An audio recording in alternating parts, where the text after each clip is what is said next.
For the first time ever, we are doing something not once, but twice just for you. So for the first time ever, I hopped on an airplane and I flew out to visit a special guest in order to feature this person on the Loan Officer Podcast.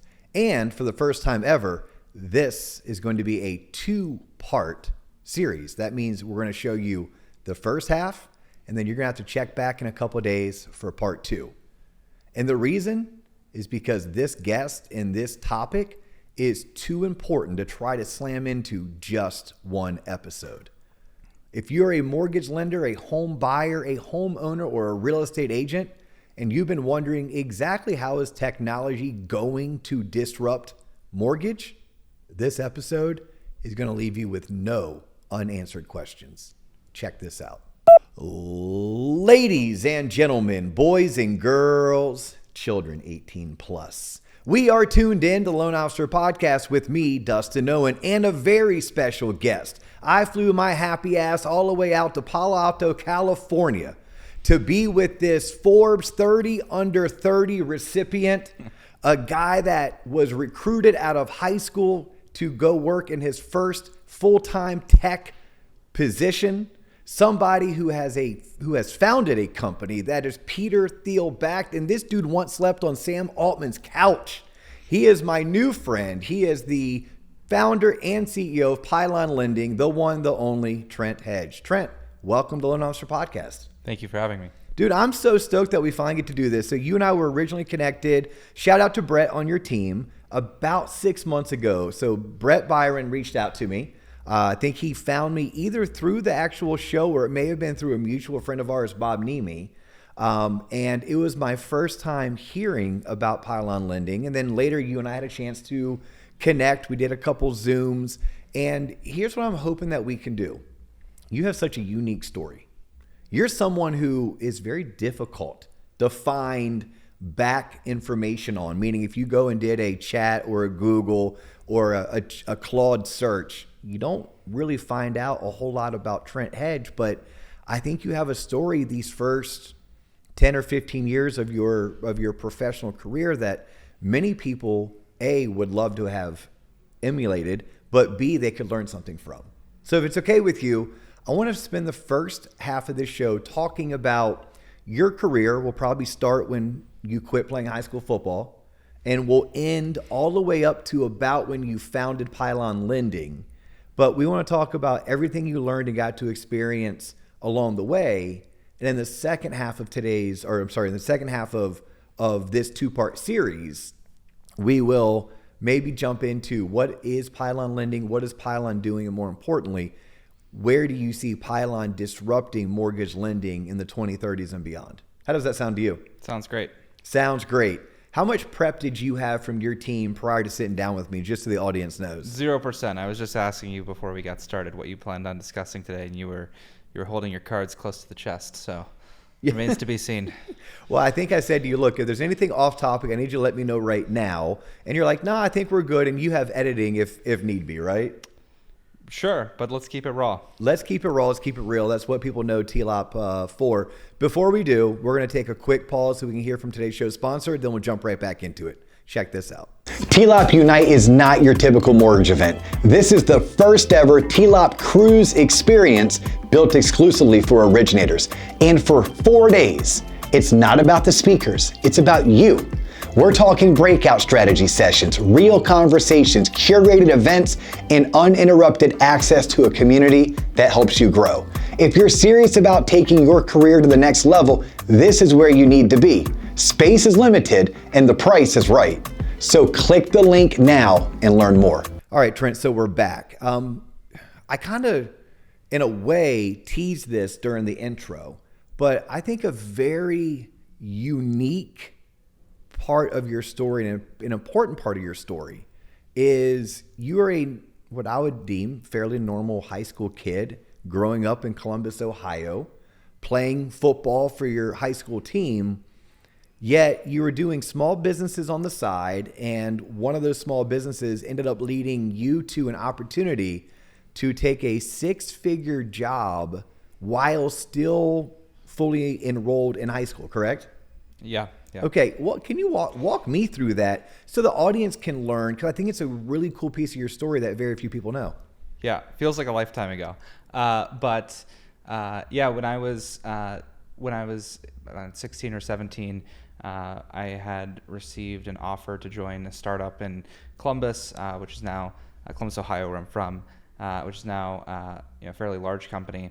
And my parents were divorced at the time. They didn't really talk, and I received a call from them as I was going into the coach's office to tell him I was quitting. I don't like quitting as a word, but Retiring.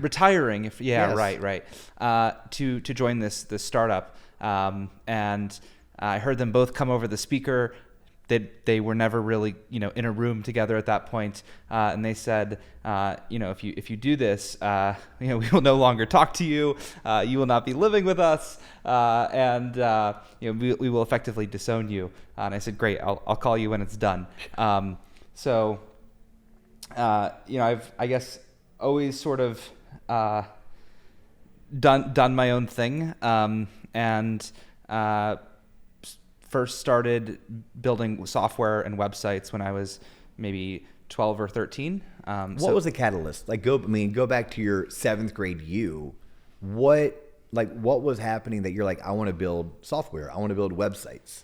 Well, I was just always really into building things. Had actually built a business that was generating about 6 figures of revenue a summer. And when you were in middle school? When I was in middle school, yeah. What was that business? We were doing hardscaping, landscaping and hardscaping. But typically when you say like, I built a landscaping business, people are thinking, you mow someone's lawns. This was like installing hardscapes for new construction houses, and I couldn't drive a car at the time, so I had to go find people who were able to drive trucks, and started moving significant equipment. But I very quickly realized that why do things in the physical world when you can build bits, you can build software. So we built a website to support that business, and then I just started building stuff from there. That went into web applications, and then sort of snowballed. So you self-taught yourself. Was it back then was it Pylon? Was it not Pylon? What was the coding that you were doing back then? Like what were the coding languages? Yes. Oh, I mean, it started out Python's very simple. What I think about, by the way. Yeah, it started out very simple, like JavaScript, HTML, CSS. But progressively got more interesting. But you self-taught. Yeah. In middle school. Yeah. Read books, watch YouTube videos. Either one YouTube of your parents videos, in the sure. industry? No, nope, they're not. Okay. Although my brother at the time, he was working. He had recently moved to Silicon Valley, to San Francisco, and was working in venture capital. And so I would be lying if I didn't say that there was some inspiration there, because I saw the interesting companies that he was working with, and thought about, well, one, how do I get out of Ohio? I love Ohio, for the record, but there's just a clear density of talent that exists here that it doesn't exist anywhere else. So middle school, you're starting your first company, and how many from the time you were in middle school at that first hardscaping business until you were 17-ish, retiring from the football team, telling your parents what you're going to do to go work for this Columbus, Ohio based tech startup that ended up going public, is still pretty successful today. Like, how many other companies did you start, found, own, sell in that time period? If you were to guess. I mean, there are lots of interesting projects and stuff, but before Pylon, I built one other company. And so I would say this is my, second true company, but I've always been building stuff. Okay. So you take that job at 17 years old, you go work for that company. How long were you at that company for? Not that long, maybe a year, because then I moved to San Francisco. At 18? Like, you graduated high school, moved to San Francisco? Yeah. And then ended up working for other people, or did you come out here strictly to innovate, be an entrepreneur, and how does that work? Because in my mind, I think if you're going to go work in Silicon Valley, you're probably going to go to Harvard first, or you're going to go to Stanford first. And you said, I'm bypassing that. I'm just going to move out there now. And you obviously have the chops. You had the skill set. You were self-taught, proficient, and you were able to come out here at 18 and land work.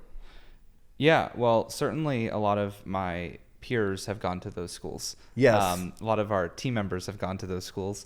But yeah, I moved here and I really wanted to just meet other people who were building interesting things. And, you always want to go to Rome, quote unquote, right? Like if I'm an actor, I want to move to Hollywood. If I am in finance, I want to move to New York. The same thing is true for tech. So whenever I talk to anybody building software, I always ask why they're not in San Francisco, despite all the flaws San Francisco has, to be clear. First moved here, I wanted to meet other people my age building interesting things. And then it turned out that a lot of them were just like interns at Google, which is, not that interesting. Ended up starting this online community where a bunch of people from all across the world were ages, call it 16 to 22. They were still in their college dorm rooms, in their parents' basements, and they were building companies and building software. Some of them came to San Francisco, and then we were building together in person. Did you build that community like through Meta? Did you build that on your own with a website?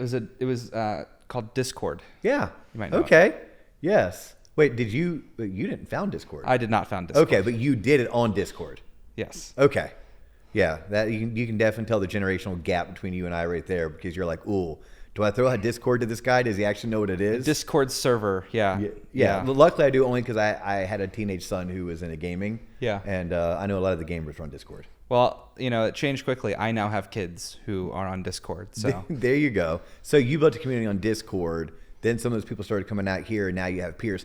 At 18, where did you live? I'm curious. Like, did you find a flat? Did you rent an apartment? Well, it's pretty common in San Francisco to have these hacker houses. Okay. What's not as common is not being old enough to sign on the lease, because it was like 17, borderline 18. And so we ended up getting a long-term Airbnb. We were able to finagle that. Long story short, we ended up throwing kind of an event, a party, if you will, for everybody moving into town. And one of the first engineers at Apple turned out to be the homeowner. And we had this is the long-term Airbnb the long-term that you were Airbnb, in? yeah. Okay. And we had the person who was DJing this event was running AI at Intel at the time. And so she posted about it, and he found out about it, called me, said, you guys are out. These co-founders at the time always seemed very interesting, very smart people working on a hardware company. And Sam Altman, who is now the CEO of OpenAI, as many might know, was looking at investing in the business. So he said, hey, you guys probably need a place to live. Why don't you come stay on my couch? And at that time, they recruited me to join them. Oh, how fun. So you are 18-ish years old. You're living in Silicon Valley. You're living in a long-term Airbnb. You throw a rager, right? You guys throw a rager, and the owner finds out about it, isn't so happy. But luckily, some of the people that were in the crew that you're running with had a hardware company that Sam Altman was looking to invest in. And when he found out that you all were displaced, he's like, look, you don't need to go to San Fran with all the other in-house. You can stay up here. Come stay with me for a bit, or stay at my place for a bit until you can find a new place. That's right. Though I will say, I think the mortgage industry would be disappointed in what a bunch of nerds rager looks like. Yeah, not quite living up to the expectations. What is that? Are you wearing like the VR goggles? And... Basically, I think when the guy called me, I said something like, "We're just playing board games." Yes. Yeah. Was it just any board games, or like Dungeons and Dragons board games? Well, at the time there was this game called Settlers of Catan, which was pretty popular. Yes. And then it got weird. People play Dungeons and Dragons. I mean, I've seen the movie The Social Network. Like I saw how they threw down when you had Justin Timberlake, who was actually the guy that had started Napster. Yeah. Was at Zuckerberg's house, and I think everyone was having fun but Zuckerberg. At least that as the scene was depicted. So I can imagine how a bunch of tech bros could get down. I bet you guys get down. Yeah, it's always a joke that you're in San Francisco when you go to an event and someone pulls out their laptop. Definitely happens. I tell you what, we took the Caltrain. So true story for those tuning in. So my son Jackson, Mark Holmes from the TLOP team, the three of us flew out to San Francisco on Sunday. We're recording this the week after Memorial Day weekend. So we flew in Sunday. Jackson's never been to San Fran. I knew we were coming out here to Palo Alto to spend the day with you guys, Trent. And we're doing all things touristy, right? We did Alcatraz Island. We walked the Golden Gate Bridge. We went to Chinatown and had lunch. Went down and saw the seals at Pier 39. Like tonight, we're going to go to a Giants game. It'll be my 24th Major League Baseball park. So I'll have 6 left after tonight's game. But it was a cool experience taking the Caltrain. Can I be honest with you? Yes. I think baseball is like watching paint dry. It's definitely better in person because you go for the experience. Like I'm going there because I want to have a crab sandwich and I want to see what type of beers they have on draft. And I even told Mark and Jackson that we may leave in the 7th inning if the game sucks, right? Giants aren't having that great of a season, and I think the Diamondbacks are throwing their best pitcher. So I go for the experience. But I am an ex-baseball player and I'm a huge Atlanta Braves fan, and I don't even take offense to it. Okay. I don't even take offense to it. Just like you shouldn't take offense to it if I tell you how much I hate Ohio State football. Ooh, yeah. Yeah, I mean.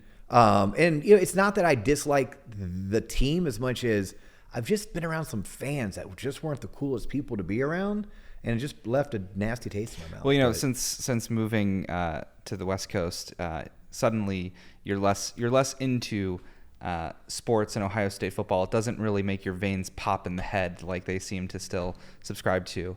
Well, it was religion growing up, I'm sure. Oh, it was definitely religion. Yeah. But now being in the mortgage industry, I get to have a lot of fun interacting with people in Michigan. I bet you do. Oh, we can talk about that. Motown, Mortgage Town. Yeah, Michigan. Are those friends? Are those competitors? Or are they kind of one like one of each? Blurred lines. Blurred lines. And you said now that you've been in the mortgage industry, do you consider yourself a mortgage person or are you still a tech person? Loan officers, if 2026 is going to be your breakout year, this matters. Most originators don't struggle because of rates. They struggle because they don't have systems, structure, or accountability. I'm Coach Christy with TLOP's Originator Coaching. Originator Launch is a 16-week small group coaching program designed to help you build a real business, not just close the next loan. You'll get weekly live coaching, proven scripts used by top producers, real accountability, homework that actually moves the needle, and 2 private one-on-one calls with your coach. This program is capped at just 10 originators, so the attention is personal and the results are real. This isn't a course you watch. It's coaching you execute. If you're ready to stop guessing and start building with intention, apply now. Spots are limited, and once they're gone, enrollment closes. Register today. I would definitely consider myself a tech person and an engineer before a mortgage person, but you can't build anything in the mortgage industry without understanding the mortgage manufacturing process deeply. Yeah. And Pylon Lending, which we'll get into later, is a tech play for the mortgage space. And I'll ask you this now: would you consider Pylon Lending a mortgage lender or a tech company? A tech company. A tech company. Yeah, and I think we're going to talk about that because it's the technology that you are building over at Pylon that is going to give access to hundreds, if not thousands, of others. And it's those lenders that will use your technology to truly disrupt and in some cases displace some 20, 30, 40 years of mortgage banking. But if you don't do it, someone else will. Right? So like anybody who may be listening to this or you're watching this on YouTube and you're thinking, oh no, you're the devil, this is evil. Like, no, this is reality. This is the world that we live in. And if it's not going to be Pylon Lending, it's going to be somebody else. So, why not it be Pylon Lending? And we'll dedicate the second part of this content to exactly who and what Pylon is, and more importantly, what you're going to be doing over the next 3 to 5 years. Because I think that's what people are going to need to know. I think right now we can entertain them with getting to know you. And I want to ask you like real life stories about what did those first 5 years in Silicon Valley teach you? Right? That's what I really want to ask. But before I ask it, I have a smaller question. Have you ever worked for somebody else? Like since moving out here, to San Fran or Palo Alto, have you ever actually had to go work for someone else, or have you always been in a position where you were, founder status? Not really. Briefly, I mean, I've worked for other people, but I always say that I'm the world's worst employee. I certainly got things done, but most companies aren't designed to employ founders. This is actually a thing that we talk a lot about at Pylon. If you go to our website and our careers page, you'll see that over 30% of the company are former founders. Most companies are horrible at letting founders have this sort of creative range to operate. And so I never really enjoyed working for other people, and we strive to make this a great home for people who are strongly opinionated. I love that. And you and I are sharing this off camera. In 2019, I had an opportunity to be considered, let's call it the front runner, to be CEO of a bank-owned IMB that was doing $2.5–3 billion a year in business. Right? That's a very respect, but at the time, that would have put you top 50. Today, you barely cracked the top 100, but back in 2019, you were definitely top 50 when you're doing that type of volume. Purchase focused, realtor, builder, past client referred. Like, it was the type of business that anyone in mortgage wants to have. And I turned it down. I turned it down for many reasons, right? There was all the right reasons. I didn't know if I was ready. I didn't want to move my family to Wisconsin, et cetera, et cetera, et cetera. But one of the biggest reasons I didn't want to take it, I didn't want a boss. Like, most of my career, I haven't really had a boss. Now, I've always worked for companies, but I've always worked for companies where my pay was a directive of the revenue I generated. As long as I generated a bunch of revenue and I did so in a compliant regulatory way, I really never had a boss. But I knew if I took that job, whereas a bank-owned IMB, I was like, I'm gonna have a boss. I'm gonna have multiple bosses. I'm gonna have the board of directors. I'm gonna have the CEO. And yeah, I've learned over my 20 plus years just in mortgage, 25 years in professional selling, that I don't do well with bosses. So yeah. I think you're one of those. I don't do well with bosses either. That's like, right. You can if you have to. Yeah. So then let's talk about this. By the way, we've had, can't really get into detail, but we've had a fair number of companies reach out about trying to acquire Pylon at various times throughout the company history. And this is always where the conversation ends. You don't want me on your team as an employee. It won't work out well. And unfortunately, the company still needs a lot of you. Yeah. Because aren't there certain exits where it's like, look, I don't need the founder anymore? Or no, is that not how it works? I would think at a certain point when you get acquired, the company acquiring is going to, it's going to remove all overlapping roles, and that potentially they wouldn't need the founder. Aren't there certain parts where the company outgrows the founder's expertise?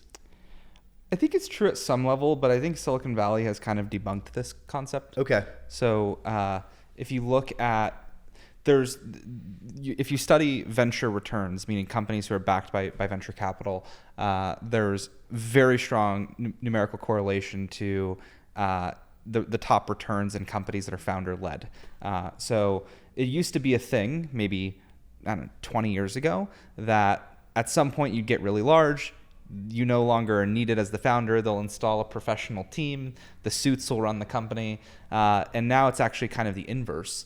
There are lots of founder-friendly protections to make sure that the founder is running the business long-term, because ultimately everybody's in the business of returns. And by the way, thank you for that explanation, because I was today years old when I knew that. So now I do know. But I want to go back to something I said earlier. Looking back at your first 3 or even 7 years, like that 3, 5, 7 year, you come out here, you're looking back now, right? A lot has changed. You're a dad now. You weren't a dad when you came out here. You probably weren't married. You're married now. When you look back on your career, what did those first 5 or 7 years really teach you about business in general? Oh, I feel like I'm just still learning so much. I'm 26, have a lot of years ahead. So I struggle with that question a little bit. I think if anything, this is very cliche, but there's an investor, Vinod Khosla, who always talks about the team you build is the company you build. And I just keep coming back to this time and time again. Like, everything is downstream of the talent that you have. So it's really easy to try to build a successful business by looking at the outputs, like how many loans are we doing this week? How many new applications did we get this week? All the normal metrics that a mortgage company might look at. It's much harder to go maniacally obsess over the inputs of the business, talent being one that I don't think people focus on enough. In the retail business, people obviously think about recruiting loan officers all the time. But we think about how do we go get an engineer who just graduated top of his class at MIT, or how do we go convince this founder who's building an AI company to shut that company down and join Pylon. It's just sort of the relentless pursuit of excellent talent. How did we get to Pylon? So you're 26 now, right? Yep. As when we record this, and we're recording this in 2026 to timestamp it for all of those that like to go back through our entire catalog on YouTube and watch, which it's interesting with our content. And I don't know how it works for other content, because I'm not a content creator. I'm a mortgage guy who just happened to start talking about everything that he learned because he started getting into mortgages when he was, I was a little bit younger, 24. A little bit younger than you when I got into the mortgage industry. I'm 20 years ahead of you now in terms of life. You're 20 years ahead of me in terms of experience. But you and I record this content. You'd be amazed at how many people are going to find it next year, 2 years, 3 years. In the YouTube world, I think they call that tail or tail length. Like, our content has an incredibly long tail, which means we may only get 1,000 people who view this in the first 3 days, but we'll have another 3,000 that view it over the next 90 days, which is crazy. Then we'll start seeing comments from content we did 2 and 3 years ago. So people are going to find this in 2029, and I need them to know, hey, Trent's 26 as of 2026. That said, sitting where you're sitting, so you were Forbes magazine 30 under 30. What stage in life did that transpire when you were recognized as 30 under 30? Do you recall? I don't know. By the way, y'all, you'll never meet someone more humble than Trent, which makes it incredibly difficult to interview in every nice, polite, amazing, please do not change way, Trent. But you should have seen me before the cameras were rolling, and how, noticeably and lovably shy you get, not wanting to talk about yourself. Yeah. Maybe it's the inner Midwestern in me. I'm not sure. Yeah. So some of my favorite people, including my wife, actually come from the Midwest. Oh, cool. I didn't know that. Yeah. You guys are good people. So let me ask you about the company before Pylon, right? Because there's a reason why we have Pylon Lending today. And my little bit of research and what I was able to find about you basically led to, it was your previous company, right? This was the company that you founded where you got the recognition from Forbes 30 under 30. But what was that company? Yeah. So we were building a platform to automate the custom home building process. So if you go, in simple words, if you go to, let's say, Tesla's website, and you pick out the color, the rims you want, and at the end they say, here, finance this for $500 a month and it'll be there in a week. We wanted to turn the custom home building process into a similar experience. So instead of having to go find a lot and then work with an architect and find a builder and then manage that builder, you would just design your home online, and then we would kind of magically take care of the rest in the background. And as part of that, most of our customers wanted to finance their homes, as you might imagine. So they wanted construction loans. And we looked at building a mortgage lender so that we could integrate it into our product experience, the same way that Tesla has built a lending business as well. Turns out that building a mortgage business is a huge pain in the ass. Fact. I learned a lot in a very short amount of time in doing that about how I was very sort of blown away by how mortgages function more as a manufacturing business than a financial product. So most financial products now are an API call or the push of a button. Like if you want to make a payment, anytime you go check out online, under the hood, there's an API call that's hitting the ACH or Wire or FedNow system and then processing that payment. In mortgages, it's not that way. You have to go through processing, underwriting, closing, post-closing, and that labor not only creates a drawn-out process, but it also creates a lot of inconsistencies. And more importantly, if you want to build a mortgage business, you have to go build a factory. So at the time, I went and talked to a lot of founders of large companies who have built mortgage products internally, and they had spent a few $100 million and a few acquisitions each. I won't name specific companies, but the resounding feedback was, this is really hard. If you are not a mortgage business, I don't recommend building a mortgage lender. And so we thought a lot about, I thought a lot about how do you productize that? Like if you're hearing the founders of these companies talking about how painful it is to build a mortgage business, that's probably an interesting problem to solve. I could talk more about it, but yeah. Well, no, I mean, that's how I describe you to someone who doesn't know you. Trent is a problem solver. If you're a licensed originator who's closing loans, but you're not consistent, this is for you. If you're brand new or just looking for motivation, trust me, this is not for you. Most LOs don't need more information. They need structure. They need proven processes and somebody to hold them accountable. T-Lob's Originator Coaching gives you weekly live coaching, scripts top producers actually use, and step-by-step business systems you can implement immediately. Not someday, we're talking day one.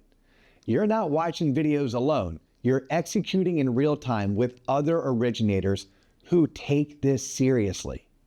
Right now, you can try it free for 2 weeks. That's 2 full weeks for free.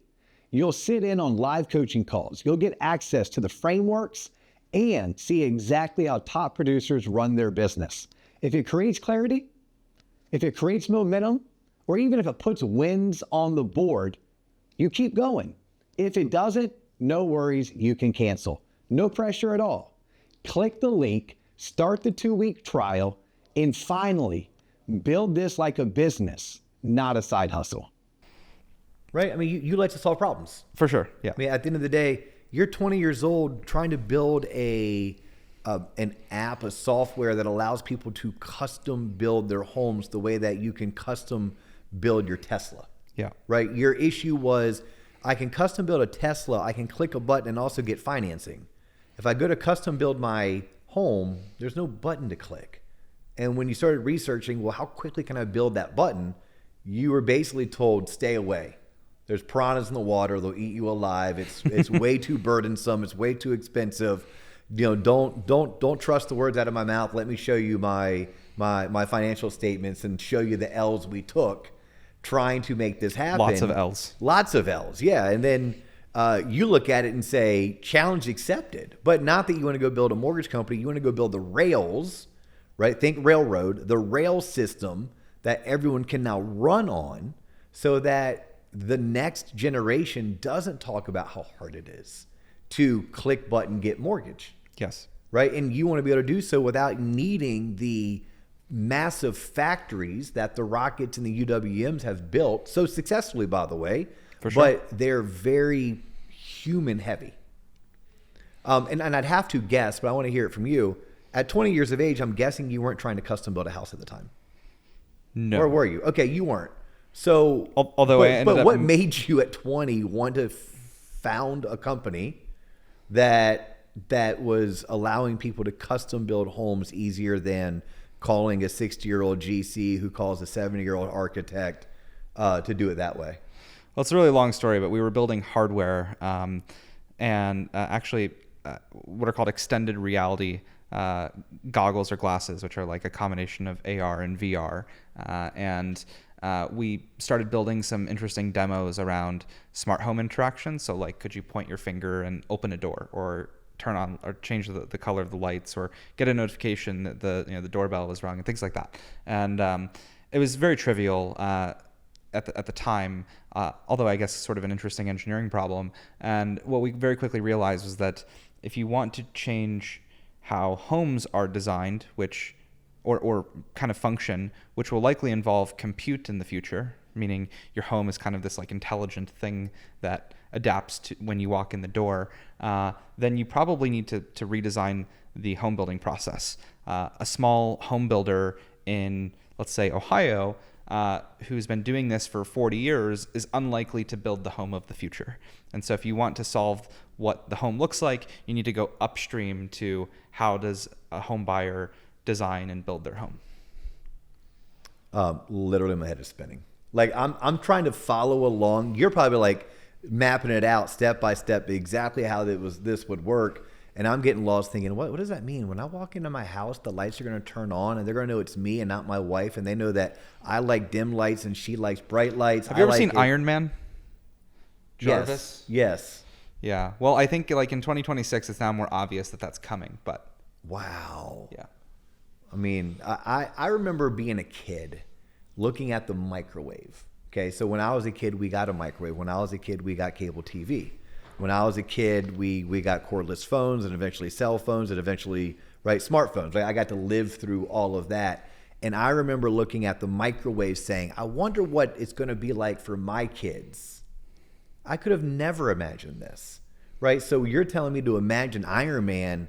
I don't know if my peon brain has that ability to go there, but I'm going to hang out with guys like you, Trent, and I'm going to trust you. I'm going to trust the process. And more importantly, I'm not going to get left behind. I think more importantly, I'm that guy at 47. I'm like, I got to be a fast follower. I got to be an early adopter.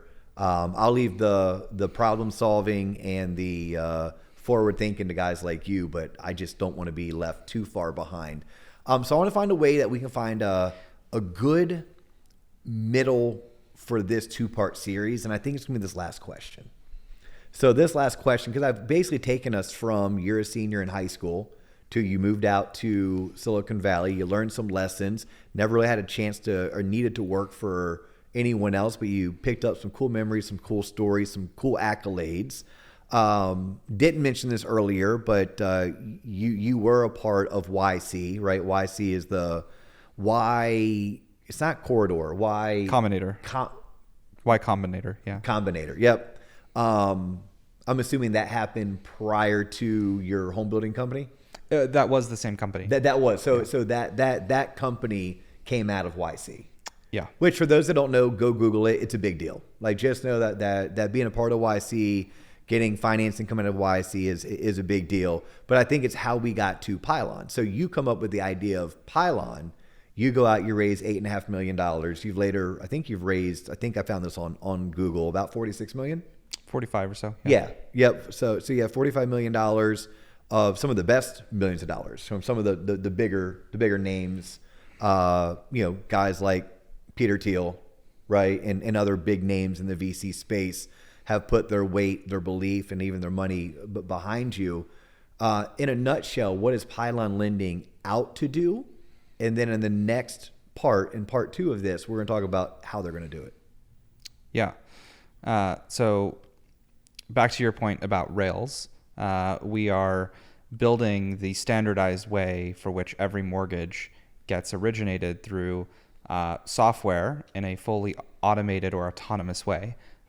So being able to effectively take all of the manual work that happens, use AI to automate that work, and then expose it through API calls or interfaces where if I'm a loan officer or if I'm a borrower, instead of having to wait for people to go process, underwrite, close, and sell my loan, I can just, at the touch of a button, originate a loan or receive a loan that is sold directly into Wall Street, which ultimately Wall Street is where mortgages are traded and are the true source of capital. So if you're not originating a loan and selling it directly into Wall Street or possibly Wall Street via Fannie and Freddie, you're ultimately working with a middleman. And that middleman has a cost structure. They have thousands of people, lots of office space to pay for, and lots of margin to put in.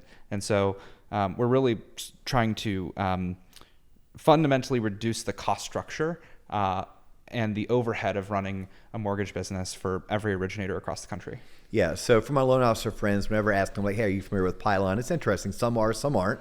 And then those that are, you have some that are like, oh my God, raving fans. You get others that are like, oh my gosh, I'm so scared. Are they going to put me out of business? And you and I will chat about that in part 2. But the best way that I describe it is this. Imagine being able to go cradle to grave, soup to nuts, A to Z, from you found a borrower to you took their application, and you took the application inside of Pylon's platform. And then Pylon's going to underwrite it, and they're going to fund it and deliver it into the secondary market using mainly technology at speeds and efficiencies that you've never seen before, and at a cost structure that could be up to 150 basis points better than what you're seeing right now on your rate sheets. Like, that's what they're building, right? Trent and his team over at Pylon Lending are building that right there. And whether they're building it or someone else is building it, it's being built. It's on us to understand what it is. How do we gain access to it? How do we partner with this? More importantly, it's on us to make sure we're fast followers and early adopters. And that's what you're going to get more of when you tune in to part 2. For now, though, let me say this. He's Trent. I'm Dustin Owen. You've just tuned in to the Loan Officer Podcast. That's all the time we have for you today, but you better come back for part 2, and we look forward to catching you on the next episode.